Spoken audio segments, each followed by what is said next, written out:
হ্যাঁ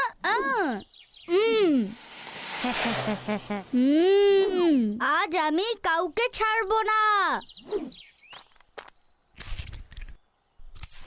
এই পানি কোত্থেকে আসছে? বৃষ্টি তো হচ্ছে না। আরে ফয়জান ভাই, এই কেমন আচরণ? আমার বই ভিজিয়ে দিয়েছেন আপনি।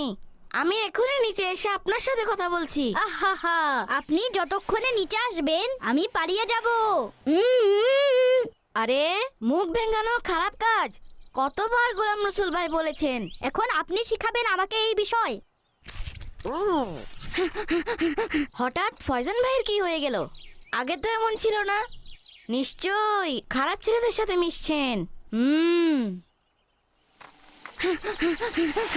ডাক্তার সাহেব জলদি চলুন। ডাক্তার সাহেব, পেশেন্ট এসেছে। আরে ফয়জান ভাই, আমার হাত ছাড়ুন। ডাক্তার সাহেব তাড়াতাড়ি করুন, তাড়াতাড়ি প্লিজ। আরে ফয়জান ভাই, আমি কোনো